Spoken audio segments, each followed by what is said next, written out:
कहानी का शीर्षक है गीता के बाबूजी। सुमित, अरे बाबूजी उठे नहीं क्या अभी तक? टाइम पर दवा नहीं लेने से उनकी तबीयत बिगड़ जाती है। सुमित, जरा देखोगे क्या उनके कमरे में जाकर? मैं रोटियां बना रही हूँ, सब्जी भी गैस पर रखी है, तुम्हारा टिफिन भी लगाना है। अभी जागते ही चाय चाहिए उनको, वो भी सुबह ठीक 7 बजे। अब तो 7:45 बज रहे हैं। आज चाय चाय करते किचन तक आए भी नहीं। सुमन की बातें सुनते सुमित को भी आश्चर्य हुआ। बाबूजी आज अभी तक उठे क्यों नहीं? वो तुरंत उनके कमरे में गया। बाबूजी अभी बिस्तर पर ही थे, गहरी नींद में। सुमित ने उन्हें आवाज़ दी, बाबूजी उठिए, 8 बजने को आए। आज चाय नहीं पीनी क्या? कोई जवाब न पाकर सुमित ने उन्हें हिलाया और जगाने की कोशिश की, लेकिन उनके एकदम ठंडे पड़े शरीर के स्पर्श से वह चौंक गया और चीखा, सुमन सुमन, इधर आओ जरा। देखो बाबूजी उठ नहीं रहे हैं। रोटी बेलना छोड़ सब्जी की गैस बंद कर सुमन तेजी से बाबूजी के कमरे में पहुंची। सुमित को कुछ सूझ नहीं रहा था।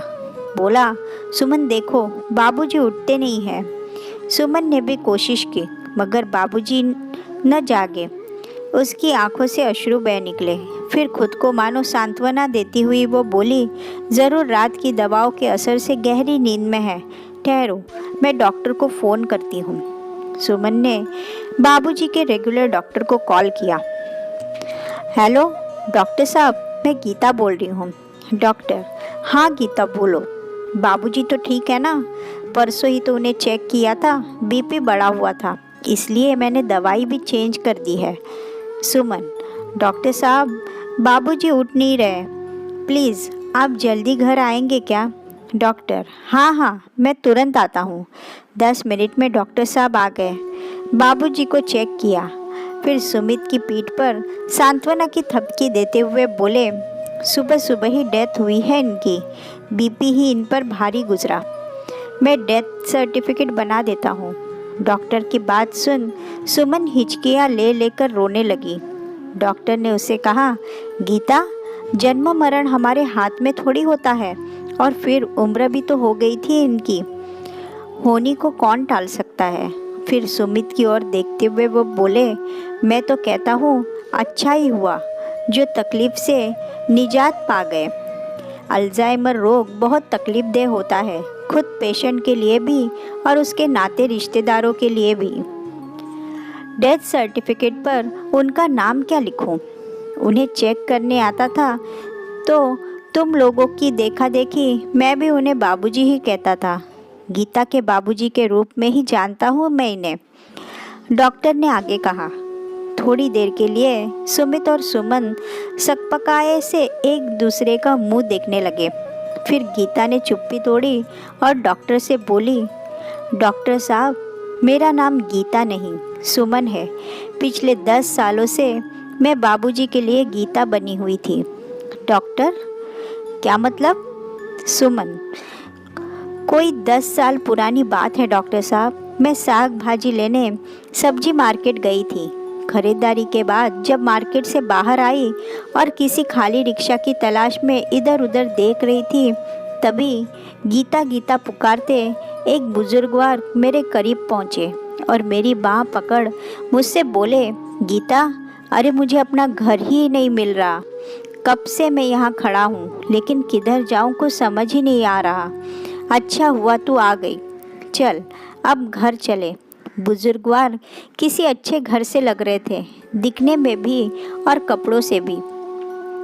मेरा हाथ थामे बोलने लगे, गीता चल जल्दी, मुझे कब से भूख लगी है।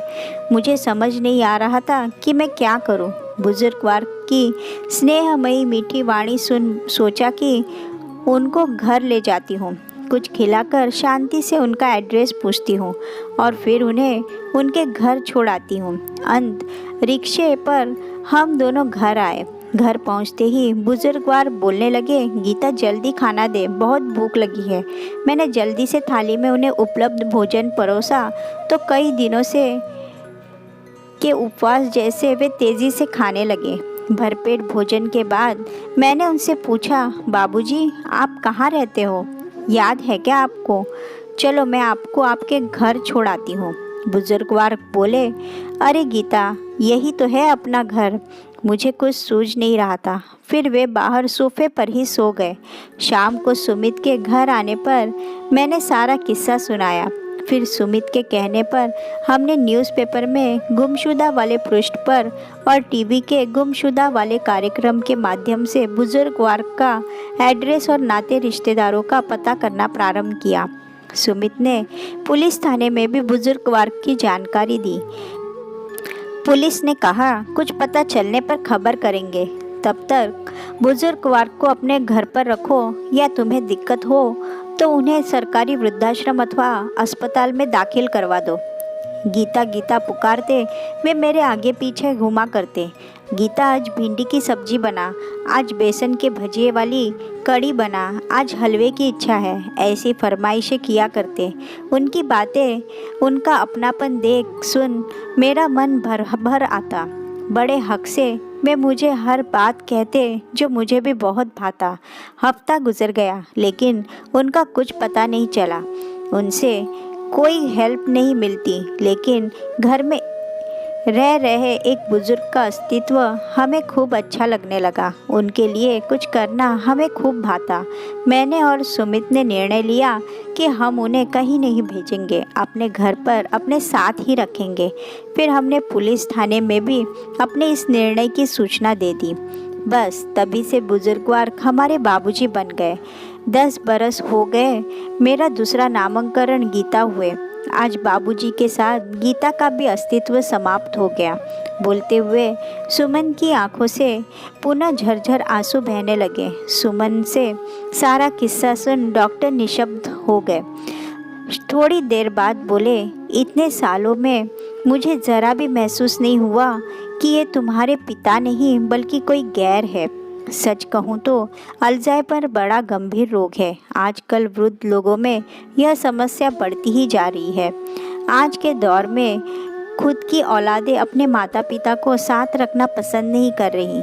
पैसे प्रॉपर्टी वसूली कर वृद्ध माता पिता की जवाबदारी से मुंह मोड़ लेने का चलन समाज में बढ़ गया है।